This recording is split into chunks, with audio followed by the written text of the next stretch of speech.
bom dia! Estamos começando mais uma edição do Bicho Pica News. Hoje falaremos do contexto de Guerra Fria com as Olimpíadas. A Guerra Fria foi um período caracterizado pela rivalidade de sistemas econômicos. Os Estados Unidos, por um lado, defendiam o capitalismo. Por outro, as cores da União Soviética defendiam o socialismo. Teve início em 1945 e se estendeu até 1990. E foi caracterizado o término pela queda do Muro de Berlim na Alemanha. O termo fria deriva do conflito não armado diretamente. Com isso, a disputa pela hegemonia mundial tornou outros rumos, como por exemplo a corrida espacial, nuclear e a esportiva. A concorrência esportiva teve início desde então. Na primeira Olimpíada, com os dois participando em 1952 em Helsinki, na Finlândia, as duas nações já encabeçaram o topo do quadro de medalhas com superioridade americana. Porém, nas outras 8 edições, as participações soviéticas foram melhores, com os 6 primeiros lugares, com o arquirrival logo atrás. Pode ir quando quiser. Poderiam haver mais embates esportivos entre os dois, caso ambos não realizassem boicotes aos Jogos. Em 1980, os norte-americanos boicotaram os Jogos de Moscou, devido à não retirada das tropas russas no Afeganistão.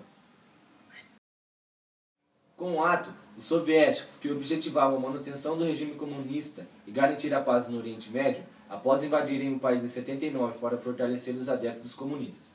Percebendo o porquê dessa intervenção, que seria garantir petróleo, aquela época escasso no mundo após o segundo choque do petróleo, ocorrido naquele ano, o presidente americano James Carter ameaçou não participar dos Jogos caso as forças armadas russas não se retirassem.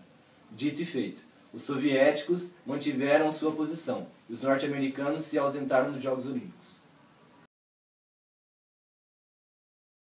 Japão, Alemanha Ocidental, China e França foram os destaques dentre outras nações boicoteiras. Além disso, as ausentes realizaram uma mini-olimpíada ainda em 1980, denominada em Liberty Bell Classic.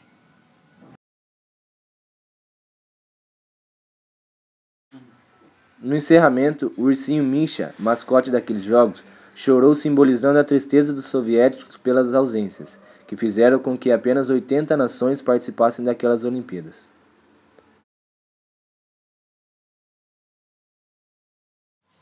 Agora apresentaremos uma matéria sobre o fato.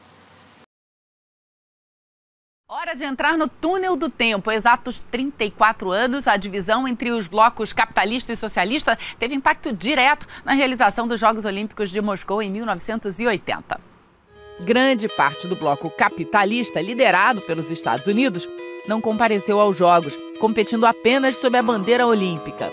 No dia 17 de fevereiro de 1980, representantes de 12 desses países se reuniram na sede da Embaixada Britânica em Genebra para discutir mais uma parte do boicote. Eles pretendiam realizar jogos alternativos em paralelo e, para isso, contavam com o apoio de mais de 30 países. Enquanto isso, no Brasil, os atletas estavam indiferentes ao que acontecia na Europa. A seleção de vôlei treinava para um amistoso. A equipe de saltos ornamentais mudava de treinador. E no atletismo, o recordista dos 100 metros rasos, Nelson Rocha, voltava aos treinos depois de se recuperar de um deslocamento de retina. Em 1984, houve o troco. Os soviéticos recusaram participar das Olimpíadas em Los Angeles. Curiosamente, em 83, os Estados Unidos invadiram um pequeno país, Granada. Além desse fato, os soviéticos alegaram insegurança a seus atletas, mas isso ainda não era o motivo principal da sua desistência, e sim a equivalência. Boicotou o meu, boicota o seu. Esse conflito teve várias representações no mundo do cinema. Entre eles, Rocky 4, onde a personagem principal, Rocky Balboa, realiza uma viagem à União Soviética para enfrentar seu desafiante Ivan Drago.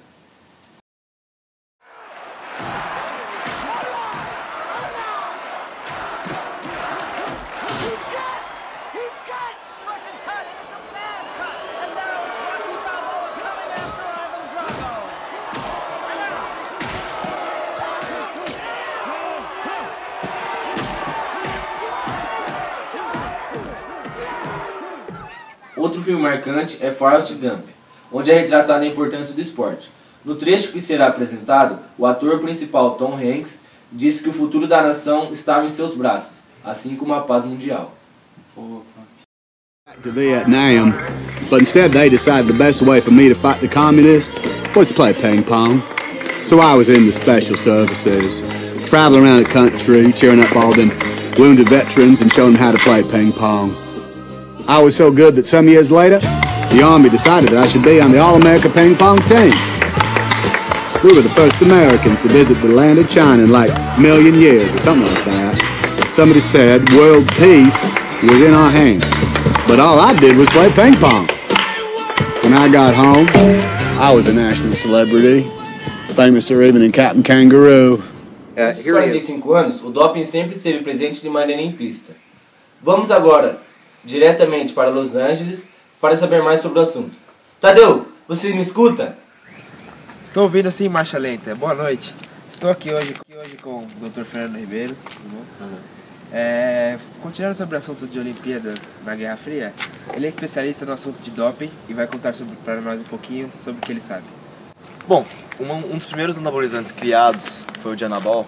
Ele foi supostamente ele foi criado em resposta ao time russo, que durante uma das Olimpíadas estava acabando com o time de levantamento olímpico americano.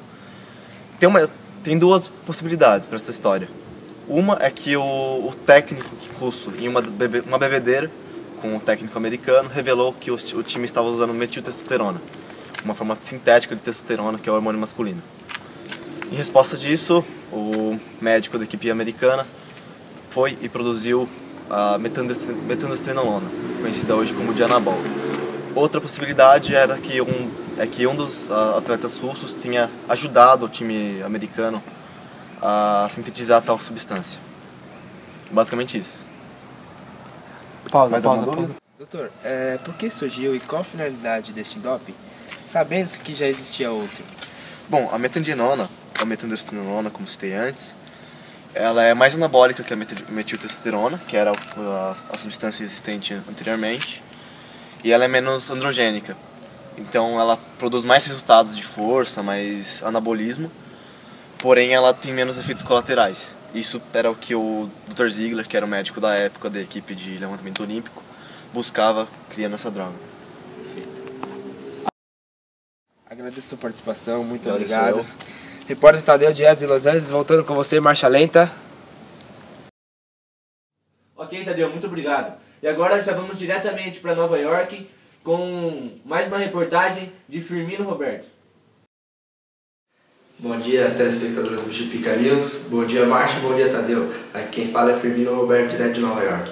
Hoje contarei a história de uma ex-atleta olímpica que disputava pela Alemanha nas Olimpíadas na época da Guerra Fria. Heidi Krieger é uma garota de 11 anos que começou a demonstrar interesse pelo esporte. Suas modalidades favoritas eram arremesso de disco e levantamento de peso. Sua especialidade chamou a atenção de muitos técnicos na época que levaram ela para treinamentos. Eles forneciam para ela tabletes azuis de vitamina, só que o que ela não sabia é que na verdade esses tabletes azuis de vitamina eram na verdade esteroides masculinos. Nas Olimpíadas de 86, Heidi Krieger bateu o recorde mundial de arremesso de disco com um arremesso de 21,10 metros. Esse recorde foi batido somente nas Olimpíadas de Londres em 2012. Após se aposentar, ela teve muitas complicações na sua saúde, como a sua voz ficou mais grave, suas feições ficaram mais masculinas, teve crescimento de pelo e dores, infertilidade e problemas sexuais. Eventualmente ela acabou fazendo uma cirurgia de troca de sexo e hoje Heidi Krieger se chama Andrés Krieger. Obrigado pela audiência. Aqui quem fala é Firmino Roberto, direto de Nova York. É com você, Marcha. Queria agradecer o depoimento de Firmino Roberto e agora a gente vai mostrar mais uma matéria com o Juca Kfouri.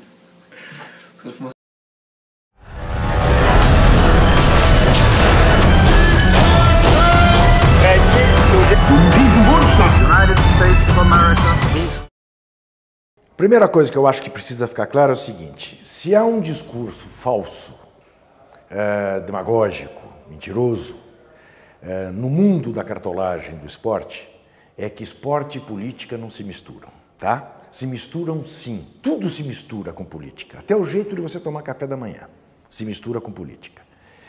Este é um argumento usado exatamente para se fazer a pior política, se fechar os olhos para as misérias da história da humanidade, né? Agora mesmo a ONU acaba de decidir, de fazer um esclarecimento, né, no sentido de que o esporte é neutro e que não se pode confundir esporte com política. Isso dá vez a que se apoie ditaduras de esquerda ou de direita, a que se feche os olhos para o racismo, a diversas mazelas que você justifica dizendo não é esporte, eu com política não me meto, e faz-se política da pior qualidade. A Guerra Fria teve consequências em todas as áreas, não é? No esporte, inclusive. No caso brasileiro, por exemplo, uma coisa que pouca gente se lembra é que o primeiro campeonato mundial de basquete ganho pelo Brasil em 59 no Chile só foi ganho fruto da Guerra Fria. Por quê? Porque a União Soviética, que seria campeã, estava invicta e já tinha vencido o Brasil, recusou-se a jogar contra a Formosa, a China nacionalista, numa época em que ainda os soviéticos e os chineses se davam bem. Com a negativa da União Soviética, ela foi eliminada do Mundial e o Brasil acabou tendo o título posto no seu colo. Coisa que, a bem da verdade, diga-se, 4 anos depois, no Maracanãzinho, no Rio de Janeiro, o Brasil confirmou e foi bicampeão mundial, aí sem boicotes, sem que a Guerra Fria influenciasse. A Guerra Fria teve uma influência desse lado do mundo tão pavorosa que nós tivemos golpe no Brasil, golpe no Chile, golpe na Argentina, golpe no Uruguai, né? Espalharam-se as ditaduras pela América Latina com um preço que se paga até hoje, né? Com um preço até, digamos, que virou o que muitos taxam de mero populismo. O chavismo, o Evo Morales e o padre lá no Paraguai, enfim. A Guerra Fria, ela acho que chega ao seu ápice no esporte quando se dá o boicote das Olimpíadas na União Soviética, as Olimpíadas de Moscou, que todo um bloco seguiu os Estados Unidos, né, e acabou fazendo com que a Olimpíada, do ponto de vista dos índices esportivos, fosse pouco considerada. Embora, curiosamente, tenha sido a solenidade de fechamento mais marcante de toda a história olímpica, que foi o ursinho Misha chorando, assim, num exemplo, digamos, de sensibilidade humana que a política mundial não refletia. O troco veio em 84, quando os países do bloco da União Soviética não foram jogar os Jogos de Los Angeles. Mas antes disso, você teve, por exemplo, nas eliminatórias da Copa do Mundo de 74 na Alemanha, ainda dividida, você teve a União Soviética se recusando a vir jogar com o Chile na repescagem no Estádio Nacional. E ali protagonizou-se dos momentos mais ridículos da história do futebol, que foi, em vez de meramente se decretar o WO e a derrota da União Soviética, os chilenos entraram em campo e fizeram um gol sem adversário. Em seguida, o Santos, do Pelé, fez o jogo contra a seleção chilena e goleou, enfiou 5 na seleção do Chile. Esses são exemplos muito claros de como a Guerra Fria teve influência, né, no mundo do esporte. Eu diria que hoje isso é menos acentuado, mas ainda você tem resquícios disso e você tem riscos, né? Por exemplo, a Copa do Mundo na Rússia, em 2018, há quem fale em não participar dela, se a Rússia não resolver bem as suas questões expansionistas nesse momento, né? Em relação a outros eventos mundiais, você sempre tem esse perigo, você sempre tem essa ameaça de que se a situação política não mudar, eu não vou. Houve um jogador holandês, por exemplo, que não foi jogar a Copa do Mundo na Argentina em 1978 em protesto contra a ditadura argentina. É claro que aí você dirá, isto não é apenas fruto da Guerra Fria, isto é uma atitude individual de alguém que se recusa a participar de um evento tido como eventual reforço de uma ditadura. Mas como nós sabemos que, de fato, governos, ditatoriais ou não, costumam usar as vitórias esportivas do seu povo, acaba sendo justificável que alguém, por posição política, diga, não, lá eu não vou. Na terra do Videla, eu não vou. Videla, que conviveu bem com João Avelange, como Pinochet viveu bem com o Avelange, como os ditadores da África conviviam bem com o Avelange. A FIFA até hoje se orgulha de dizer, e é verdade, que tem mais filiados do que a ONU. Obrigado pela audiência. O Bicho Pica News volta semana que vem com mais uma edição. Boa noite.